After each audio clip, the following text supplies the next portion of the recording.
저희 동네에는 혼자 사는 어르신 한 분이 계십니다.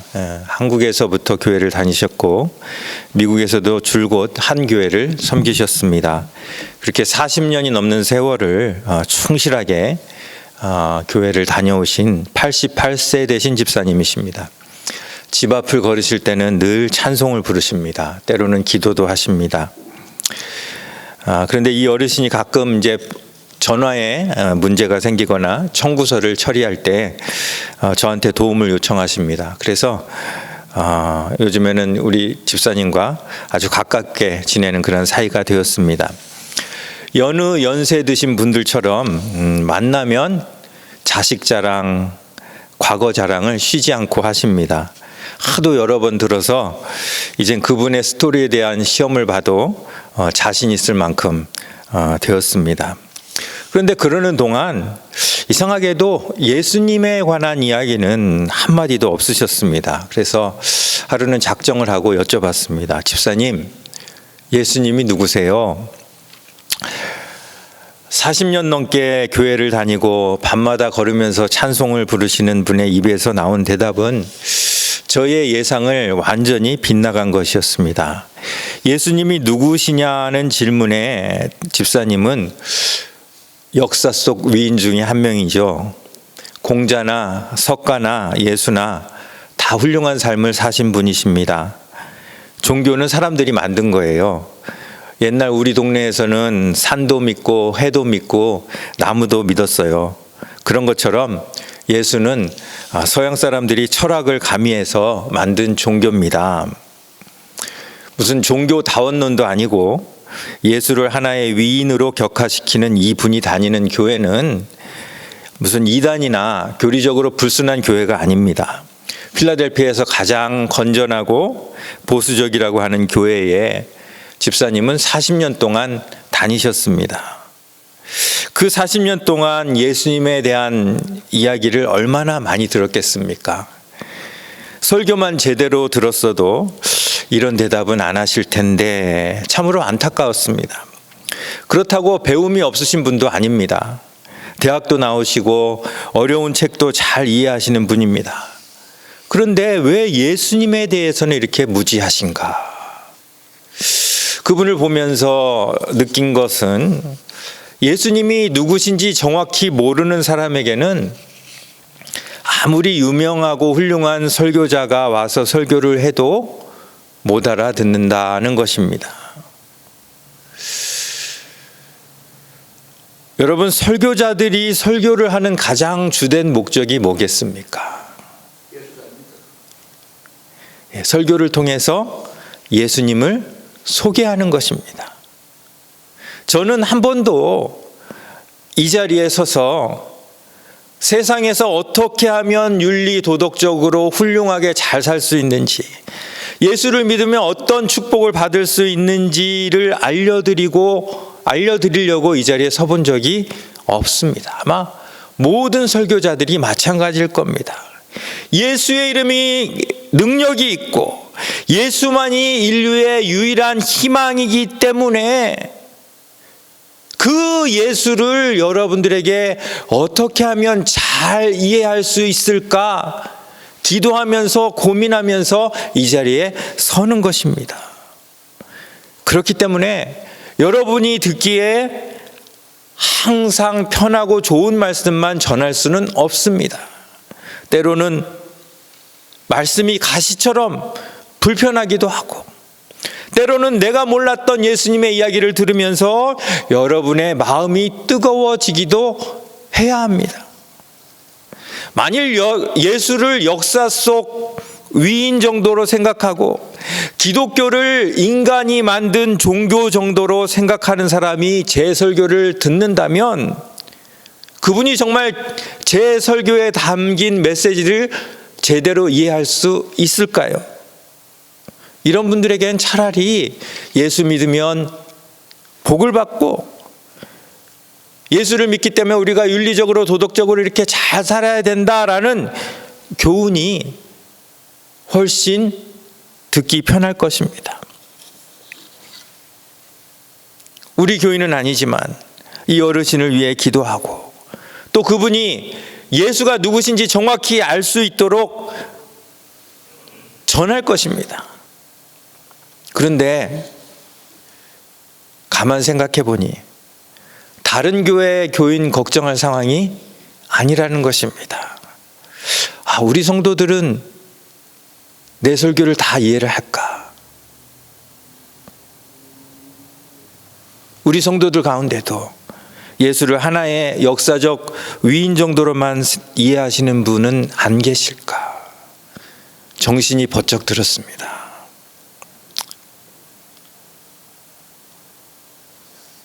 여러분들께 확인차 묻습니다. 여러분, 예수님이 누구십니까? 나의 구원자 되시고, 또 예수님 누구십니까?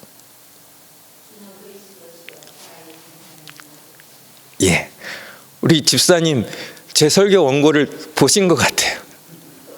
예, 사실 저랑 가깝게 지내는 또 다른 교회 집사님이 계신데 그분께도 제가 예수님이 누구시냐고 물어봤어요. 그랬더니 그분이 더듬더듬하면서 뭐라고 말을 해야 되는데 정확하게 정리를 못 하시는 거예요. 사실 그렇습니다. 막상 이런 질문을 받으면 어떻게 대답해야 할지 막막해질 수 있습니다. 그럴까봐 누가? 베드로가 이 질문에 이렇게 답했습니다. 우리 다 같이 한번 마태복음 16장 16절 같이 읽겠습니다. 시작. 주는 그리스도시요 살아계신 하나님의 아들이시니라. 예수가 누굽니까? 라는 질문을 받는다면 적어도 우리 길교회 성도라면 이 정도의 대답은 해야 합니다.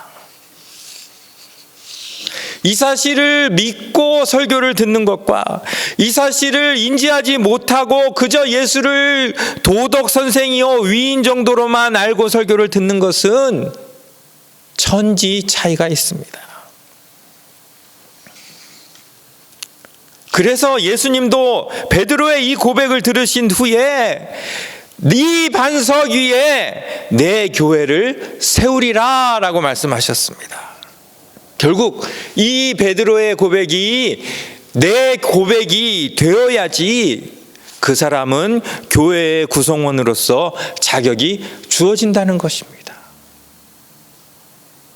베드로의 이 고백이 그래 베드로라는 사람이 그 옛날에 이렇게 이런 이야기를 했대라고 나와 전혀 관계없는 그러한 고백으로 느껴진다면 아무리 좋은 말씀을 수십 년 동안 듣는다 해도 그 말씀을 이해할 수도 순종할 수도 없다는 말씀입니다. 예수님은 마가복음 4장 23절에서 들을 귀 있는 자는 들으라 라고 말씀하셨습니다. 자, 어떤 귀요? 들을 귀. 아무리 40년 50년 교회를 다녀도 들을 귀가 없는 사람은 들을 수 없는 것이 복음이라는 것이에요. 반대로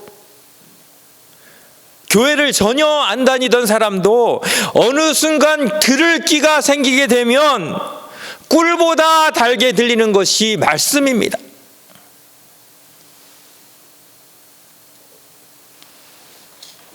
혹시 목사님 설교가 좀 귀에 잘 안 들어온다 그러시면 목사님 탓하지 마시고 여러분도 어떻게 기도해야 돼요? 들을 귀를 열어주옵소서 기도하셔야 돼요. 수백 년 전, 500년이 지난 수백 년 전 사람들의 들을 귀를 원천적으로 막아놓고 교회의 지도자들끼리만 복음을 듣던 때가 있었습니다.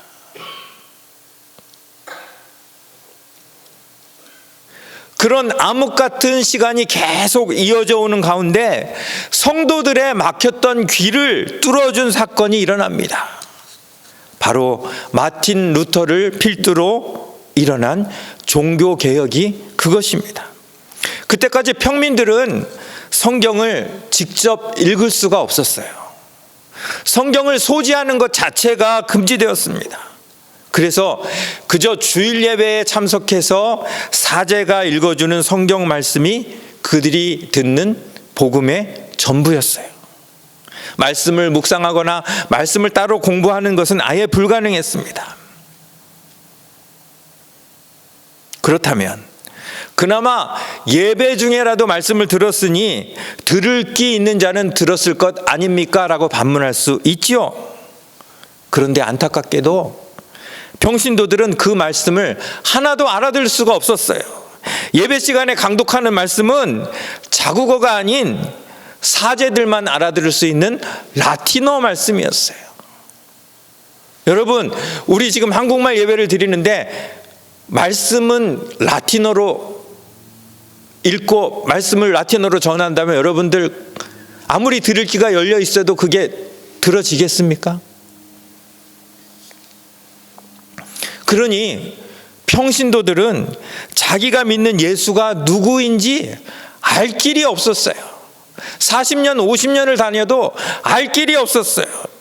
예수가 그리스도시요 살아계신 하나님의 아들이라는 고백을 하고 싶어도 몰라서 못하고 방법이 없어서 못했어요. 그럼에도 불구하고 그들의 삶은 교회와 밀접하게 연관이 돼 있는 그런 삶이었어요. 종교세를 내고 뭐든지 사제가 시키는 대로 해야만 했어요. 그럼에도 불구하고 그들의 귀는 원천적으로 막혀 있었기 때문에 예수가 누구신지 정확히 알 수 없었던 것이에요. 이 얼마나 불행한 일입니까? 이런 암흑 상황에서 1517년 10월 31일 마틴 루터가 95개 조항을 비텐베르크 대학 교회 정문에 써붙인 것이 도화선이 되어서 종교개혁이 일어납니다. 여러분, 종교개혁하면 뭔가 거창한 것을 떠올리기 쉬운데 종교개혁은 간단해요. 종교개혁이 뭘까요? 제가 지금 말씀드렸잖아요. 종교개혁이 뭐예요? 예. 평신도들의 막혔던 귀를 뚫어진 사건이 종교개혁이에요. 종교개혁을 통해서 그동안 라틴어로만 되어 있던 성경이 자국어로 번역됩니다. 그리고 그동안 개인 소유가 금지되어 있던 이 성경이 때맞춰 발달한 인쇄술 때문에 평신도들 손에 들어가게 됩니다. 여러분들이 성경을 손에 쥘 수 있었던 것이 바로 종교개혁 때문이에요. 종교개혁에 여러 모토들이 있습니다. 오직 믿음, 오직 성경 이렇게 있죠. 그런데 가장 확실한 모토는 들을 귀 있는 자가 들을 수 있도록 만든 사건이 종교개혁이라는 것이에요. 알렉스 선교사가 지금 소속되어 있는 단체가 위클리프 성경 번역 선교회. 근데 이 위클리프 선교회가 하는 일이 바로 이거예요. 소수 민족들에게 그들의 언어로 된 성경을 전해주는 그런 사역을 하는 거예요. 비록 소수지만 그들도 들을 귀를 가지고 말씀을 받을 수 있어야 한다.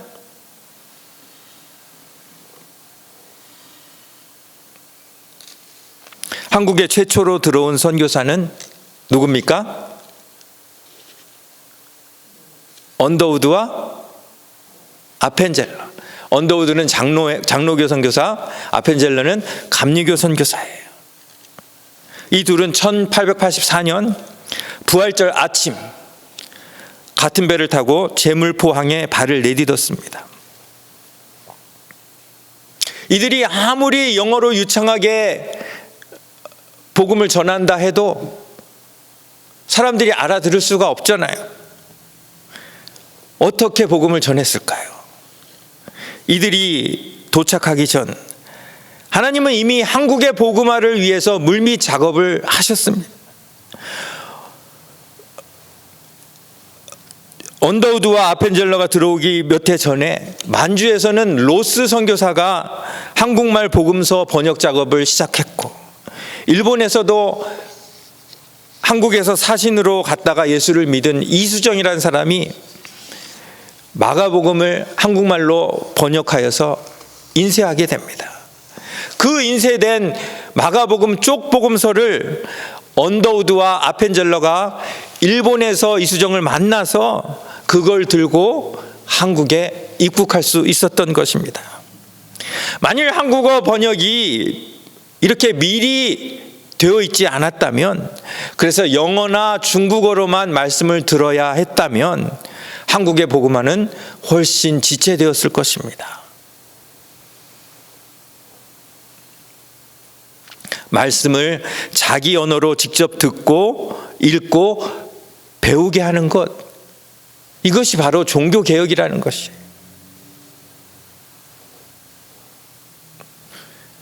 저와 여러분이 복음을 이렇게 듣게 된 것, 우리말로 이 말씀을 이렇게 듣게 된 것, 하나님께서 여러 사람 가운데 역사하시고 준비시켜서 오늘날 우리에게 전해진 것입니다.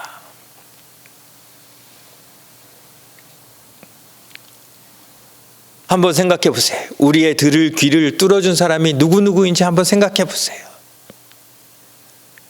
500년 전에 마틴 루터, 존 칼빈, 이런 사람들을 비롯해서 또 우리말로 성경을 번역하신 분들, 또 그 번역된 성경을 가지고 다니면서 사람들에게 나누어졌던 이 권서들, 그리고 그 말씀을 왜곡되지 않게 우리에게 전해주신 수많은 목사님들, 이분들에게 우리는 큰 빚을 지고 있는 것입니다. 이분들의 공통점은 뭐라고요? 들을 귀 있는 자의 귀를 뚫어준 것입니다. 그렇다면 우리가 이분들에게 진 빚을 어떻게 갚아야 할까요? 우리도 똑같이 갚아야 합니다. 우리 주변이 됐든 아니면 먼 어느 나라가 됐든 말씀을 듣지 못하는 사람들에게 말씀을 들을 수 있도록 우리도 그 일을 맡아야 하는 것입니다.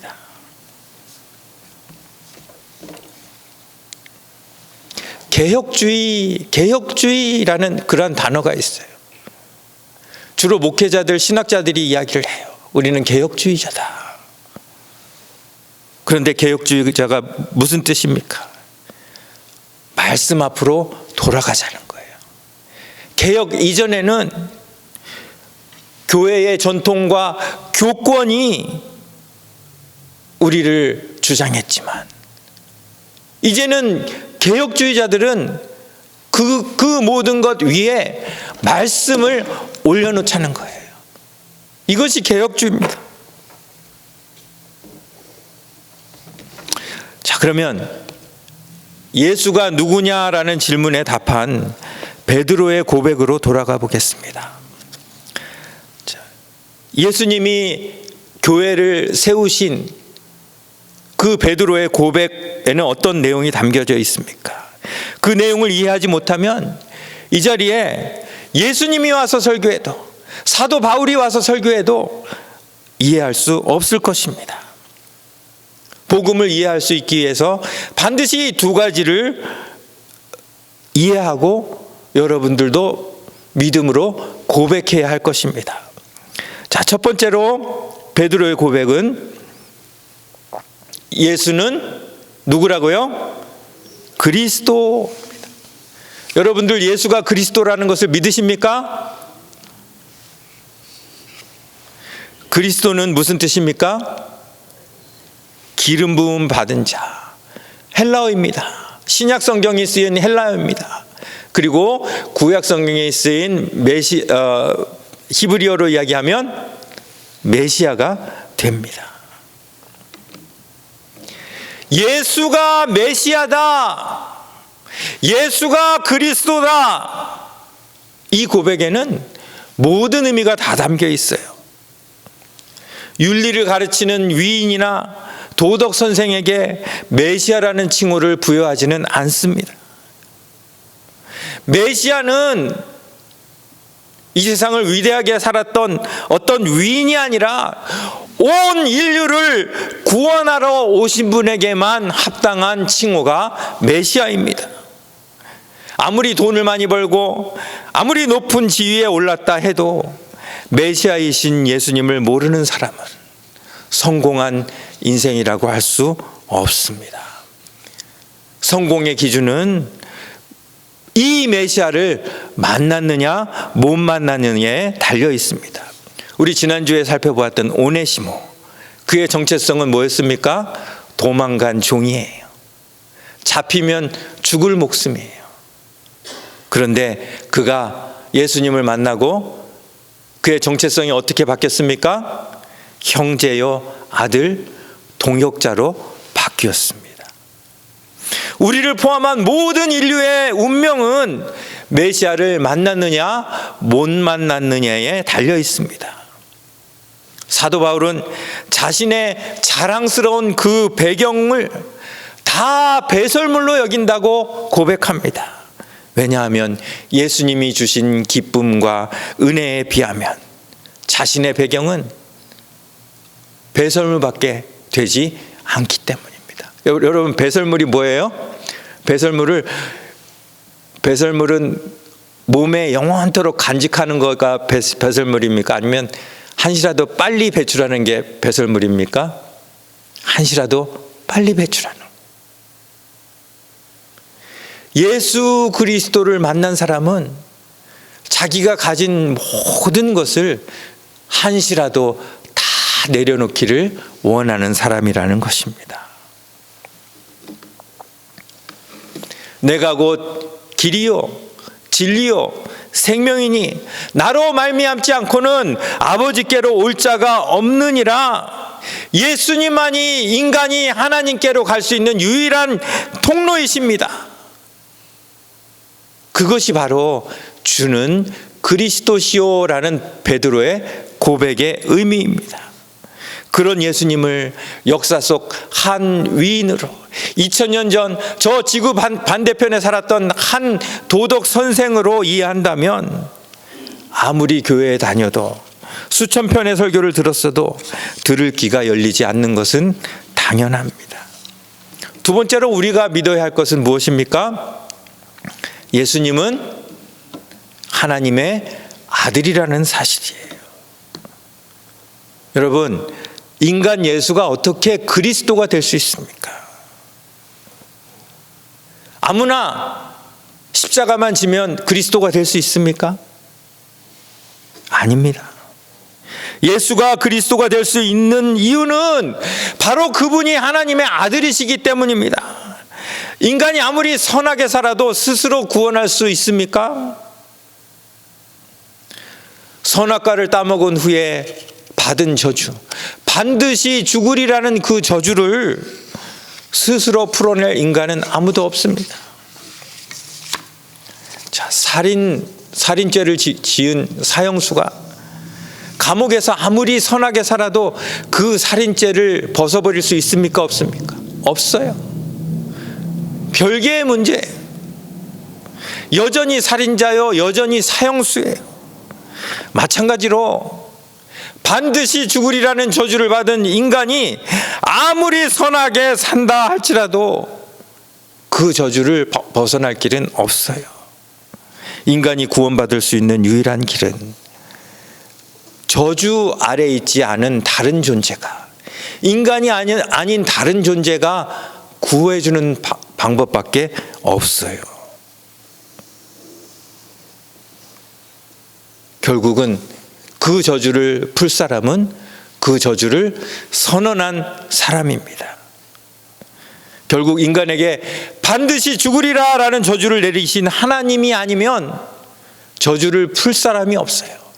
그런데 우리도 잘 알다시피 하나님은 속성이 어떤 속성이에요? 변개하시는 분이 아니시고 거짓말 하실 수 있는 분이 아니세요. 반드시 죽으리라고 했다가 아니야, 너 살 수도 있어, 이렇게 변개하시는 하나님이 아니시라는 거예요. 한 번 하신 약속은 반드시 지키시는 분이시라는 거예요. 그러면 그 약속도 지키고 인간도 살릴 수 있는 방법이 뭡니까? 그 저주를 내리신 당신께서 스스로 그 저주를 받으시고 대신 인간에게 살 길을 주시는 그 방법밖에는 없는 것입니다.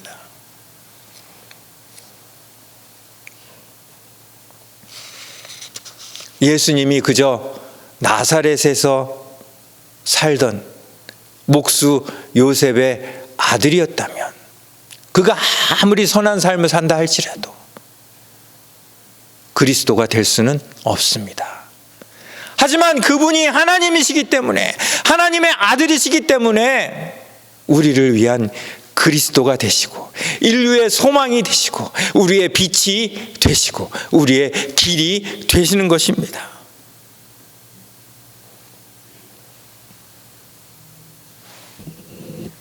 주는 그리스도시요 살아계신 하나님의 아들이시니이다. 예수가 메시아시고 예수가 하나님의 아들이심을 믿지 않으면 우리의 귀는 영원히 열릴 수 없다는 것입니다.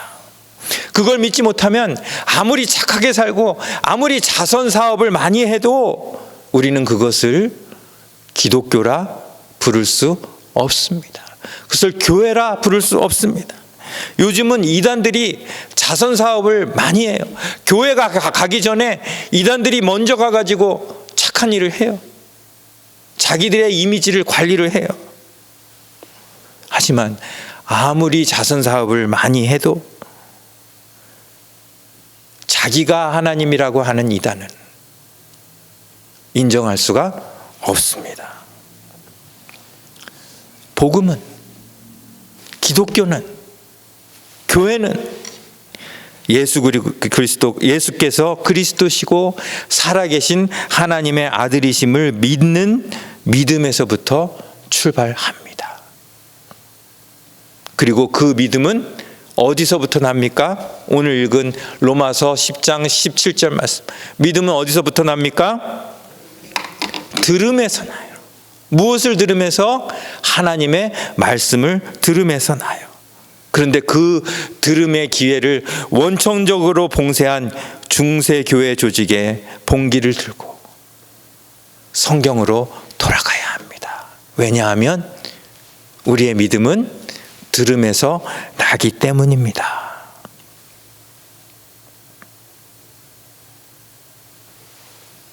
성도들의 들을 귀를 뚫어준 사건이 종교개혁이라는 것입니다. 505년 전에 일어난 이 종교개혁으로 말미암아 우리는 복음을 듣고 하나님의 은혜를 누리게 되었습니다.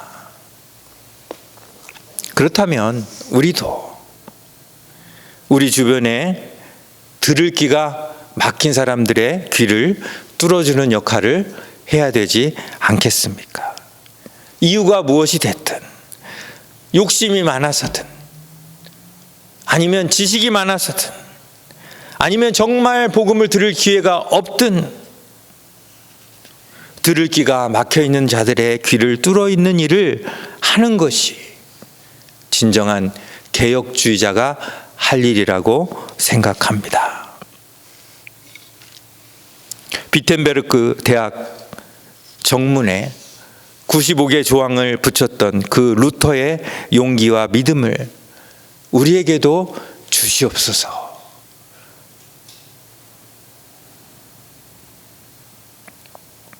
이 종교개혁 기념주의를 그냥 연례 행사로 아무 의미 없이 보내기보다는 정말 루터와 같은 그 안타까움, 루터와 같은 그 믿음, 루터와 같은 그 목숨을 건 용기, 담대함, 그것을 통하여 누군가의 막힌 귀를 뚫는 사명을 남은 평생 감당하기를 원합니다. 다짐하시는 저와 여러분들 되시기를 간절히 바랍니다. 기도하겠습니다.